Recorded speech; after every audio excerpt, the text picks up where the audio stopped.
বিভূতিভূষণ বন্দ্যোপাধ্যায়ের গল্প। গল্পগুলি হয়তো সত্য, গল্পগুলি হয়তো তার চোখে দেখা, তার জীবনের প্রত্যক্ষ করা গল্প। হয়তো হতে পারে এমনও তার নিকটজনের মুখে শোনা কোনো কাহিনী, কোনো গল্প। সেইটাকে সাহিত্য করার অপচেষ্টা তিনি করেননি। সেটাকে তিনি যেমনভাবে ঘটনাটি ঘটেছে ঠিক তেমনভাবেই ঘটেছেন।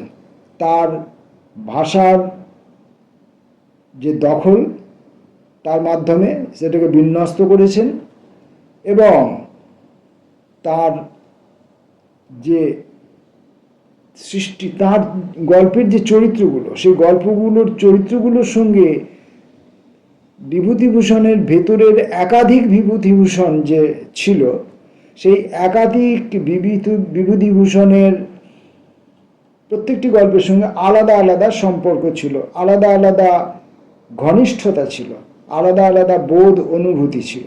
সেগুলোকে তিনি একত্রিত করে সেই ঘটনাটিকে হুবহু বিন্যস্ত করেছেন। সেই হুবহু সেই গল্পটিকে তিনি রেখেছেন আমাদের সামনে। এখানে কোনো রকম ঔচিত্যবোধ, অনৌচিত্যবোধ এরকম কোনো রকম কিছু তিনি আরোপ করেননি, বা গল্পটির মধ্যে কোনো একটা চমক সৃষ্টি করার তিনি অপচেষ্টা করেননি। আজকের গল্পটিও ঠিক সেরকমই একটি গল্প, বড়বাবুর বাহাদুরি। মানে টোটাল গল্পটা যাকে নিয়ে সেই লোকটিকে হাইলাইট করার জন্য তিনি আলাদা কোনো চেষ্টা চরিত্র বা আলাদা কোনো আলোকপাত করেননি। কিন্তু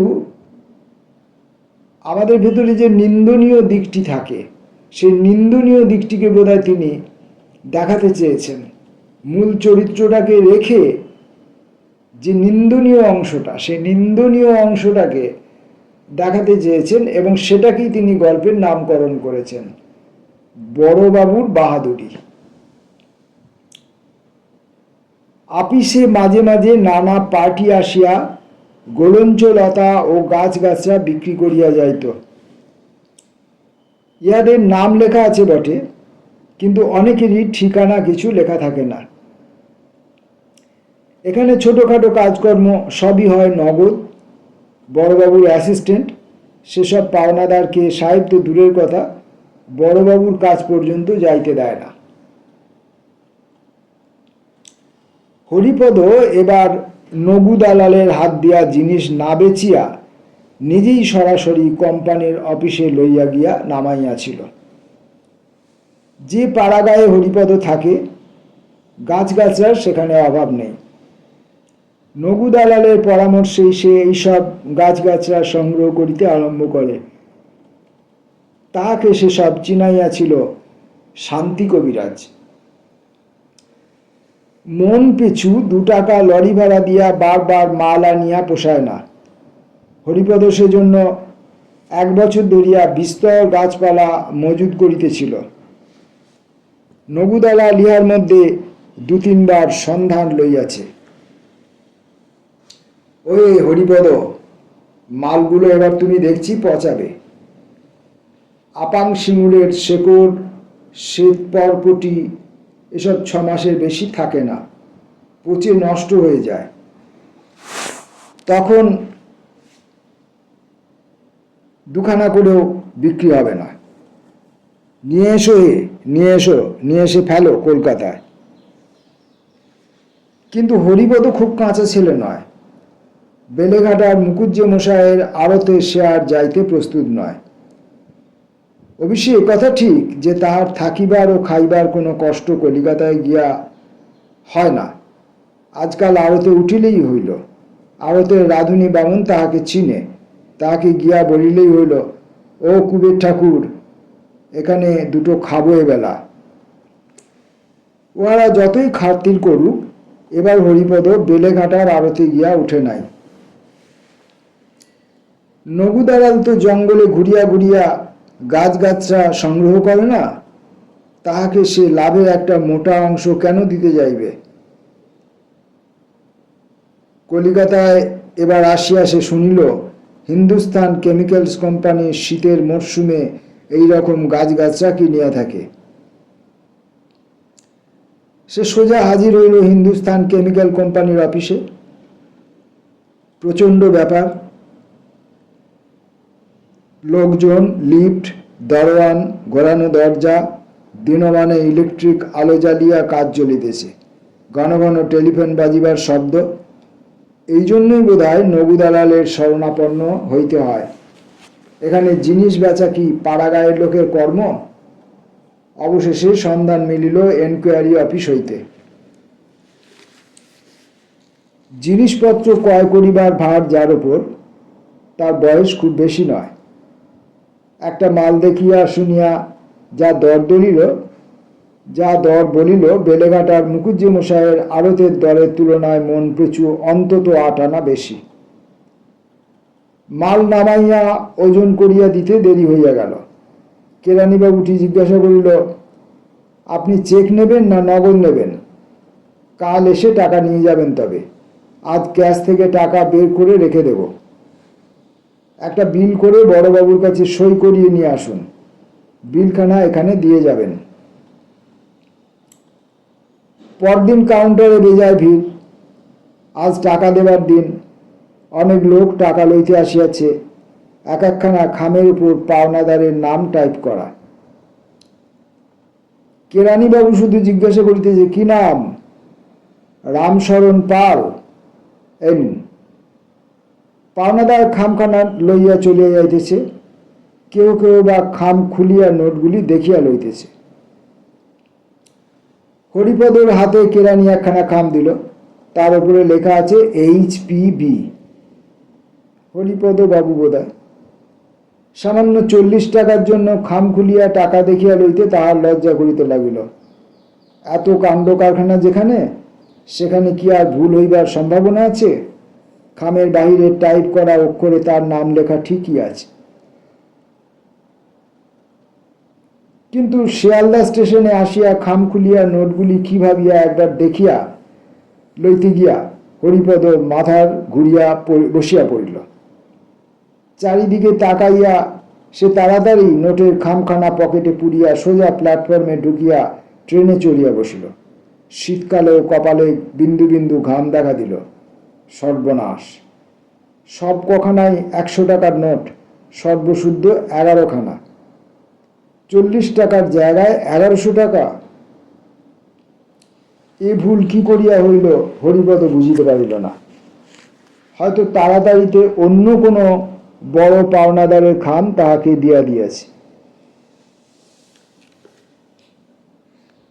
তাহারও নাম বোধহয় HPB। অত ভিড়ের মধ্যে কেরানিবাবু তাহার নামের খাম তাহাকে দিয়াছে। 1100 টাকা তাহার নিকট অনেক টাকা। সামান্য অবস্থার মানুষ সে, গাছগাছরা বেচিয়া সংসার চালায়। ভগবান দিয়াছেন। আর কি সময়ই দিয়েছেন! ভগবানের দান তো। সারা জীবন গাছগাছরা বিক্রয় করিয়াও সে 1100 টাকা জমাইতে পারিত না। আর একসঙ্গে নগদ এতগুলি টাকা পাওয়া কি সোজা কথা? কার মুখ দেখিয়াই না সে উঠিয়াছিল। ট্রেনে যাইতে যাইতে ঠান্ডা হাওয়া লাগিয়া তাহার উত্তেজনা অনেকটা শান্ত হইল। কিন্তু একটা উত্তেজনা তখনও কমিল না। কতক্ষণে স্ত্রীর কাছে কথাটা বলিবে। গাড়ি যেন চলিতে চাইতেছে না। এত বড় আনন্দের খবর কাহাকে না জানাইতে পারিয়া ভগবান জানেন কি অসহ্য যন্ত্রণা যে তাহার হইতেছে। গাড়ির কোণে একটা প্রৌঢ় ভদ্রলোক গলায় কমফোর্টার জড়াইয়া বসিয়া আছেন। তাহাকে গিয়া কথাটা বলিবে। দেখুন মশাই, বড় একটা মজা হয়েছে। একটা আপিসে 40 টাকা পেতুন, তারা ভুল করে 1100 টাকা দিয়ে দিয়েছে। এই দেখুন টাকা।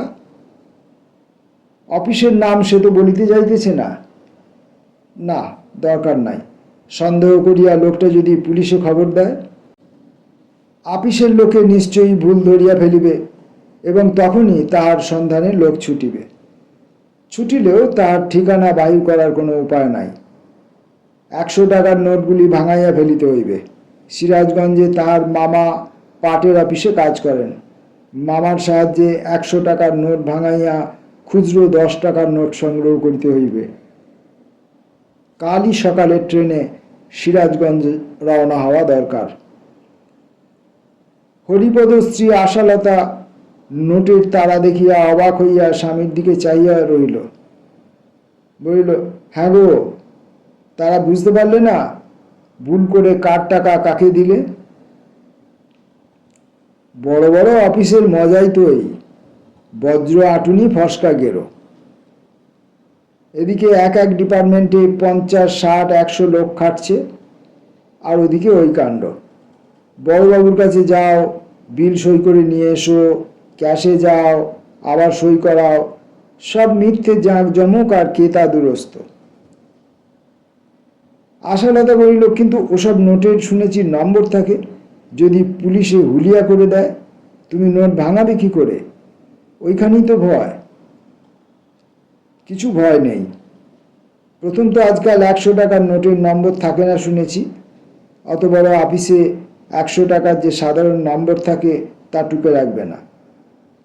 আর তাছাড়া কালই সিরাজগঞ্জে গিয়ে মামার কাছ থেকে নোট ভাঙিয়ে আনছি। আমার ঠিকানা ওদের কাছে নেই যে ধরবে, নাম দেখে ধরতে পারবে না। হরিপদ স্ত্রী বলিল, ভালোই ভালো নোটগুলো ভাঙিয়ে আনো তো, সামনের পূর্ণিমের দিন সত্যনারায়ণের সিন্নি দিয়ে দিই। ও টাকা ভগবান আমাদের মুখ চেয়েই দিয়েছেন। সিরাজগঞ্জে গিয়ে টাকা ভাঙাইয়া আনিতে কোনো বাধা হইল না, কথা ফাঁস করিতে হয় নাই। চতুর হরিপদ মামাকে বলিল, ব্রহ্মোত্তর ধানের জমিগুলো সব বেচে দিলুম, কি করি? একটা ব্যবসা খুলব, টাকা জোগাড় করি কোথা? সত্যনারায়ণের সিন্নি দেওয়াও ভুলিয়া গেল। মাসখানেক কাটিয়া গিয়াছে, অন্য কোনো দিক হইতে হাঙ্গামা বাঁধে নাই বটে, কিন্তু হরিপদর বড় বিপদে পড়িয়াছে। এই 1 মাস তাহার মনের দিক হইতে একটা বড় গোলমাল বাঁধিয়া গিয়াছে। এই টাকাটা লইয়া সে কি ভালো করিল? অফিসে তাহারা এতদিন তাহাদের ভুল নিশ্চয়ই জানিয়া ফেলিয়াছে, তাহার খোঁজও করিয়াছে, কিন্তু কোথায় পাইবে তাহার পাত্তা?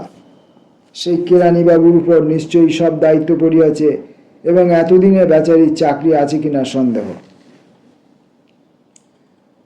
যতই দিন যাইতে লাগলো হরিপদ ততই মনে অস্বস্তি বোধ করিতে লাগিল।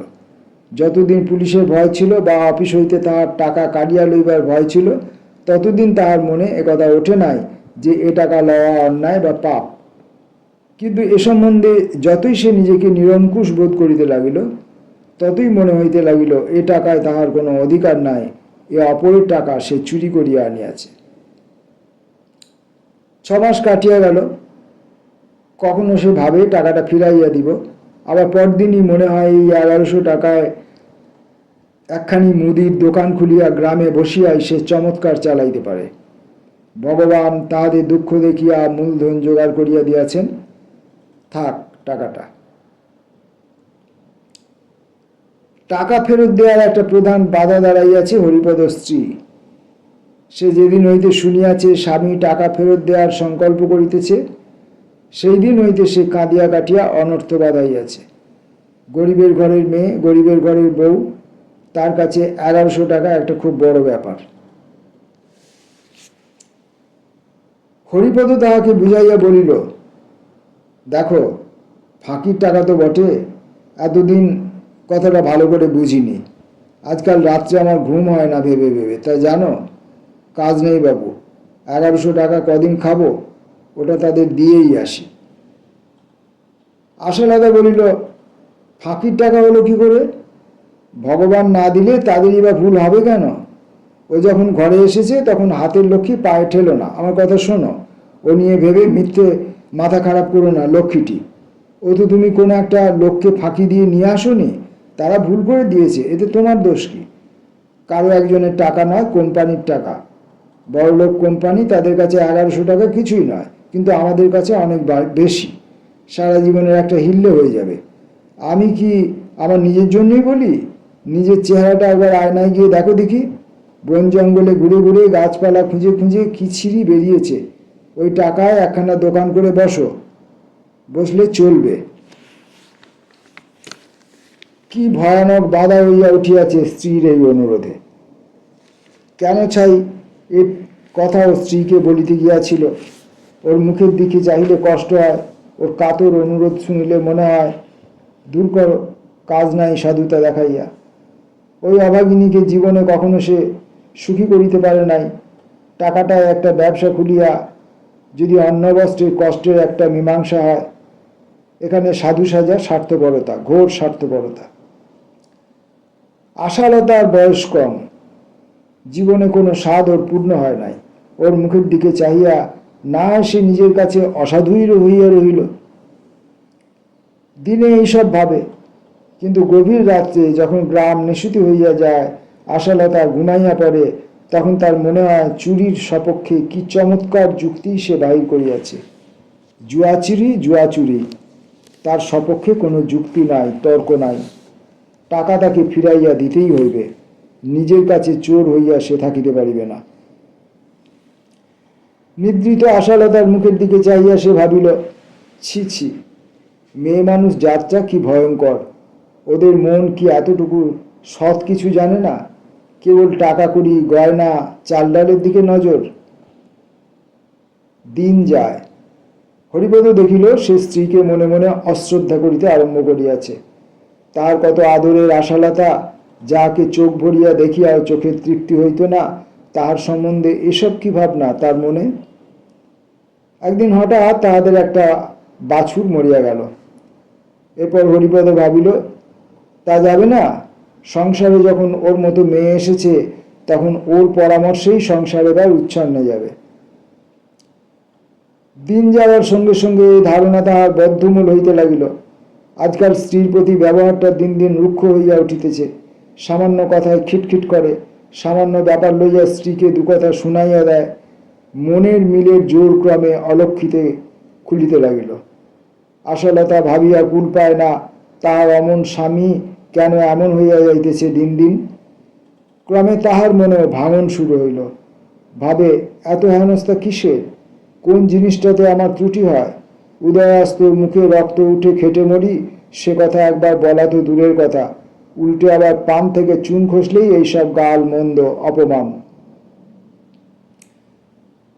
গত মাসখানেক সেই আপিসের টাকাতে হাত পড়িয়াছে।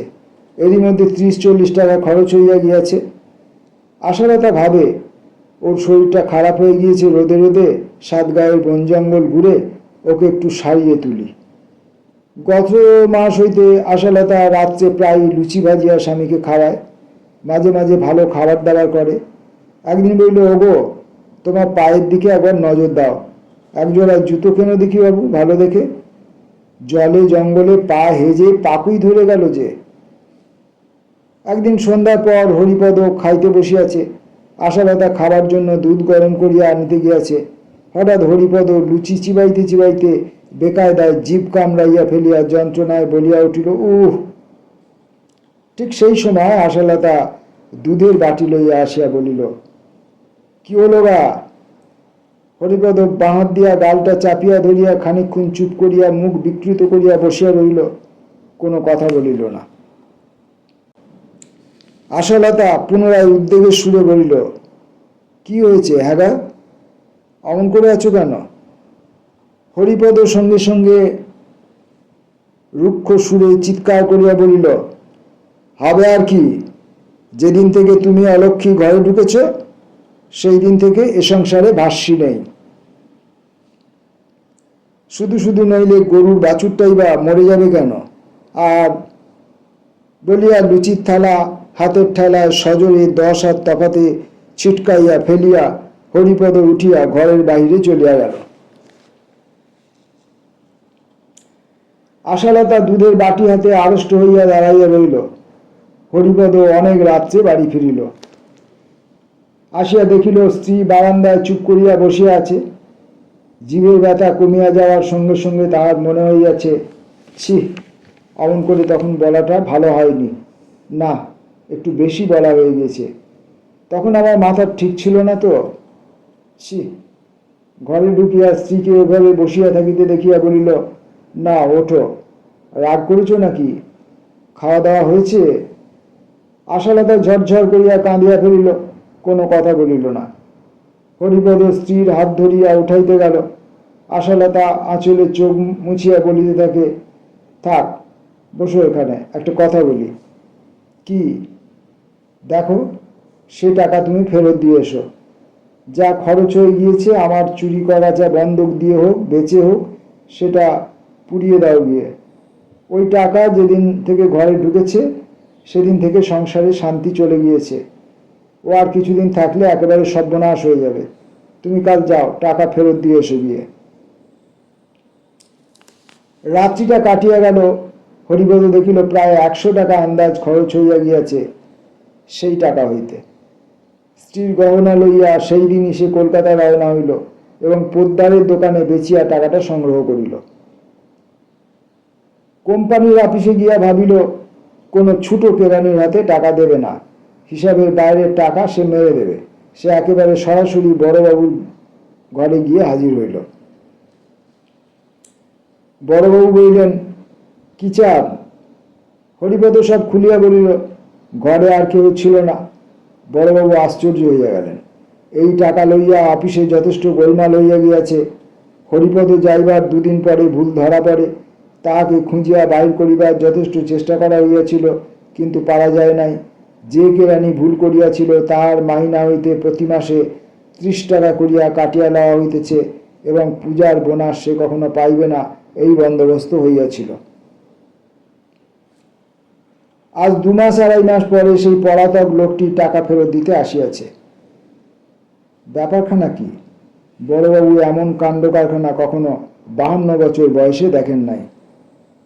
জিজ্ঞাসা করিলেন, পুরো টাকাটাই দেবেন তো?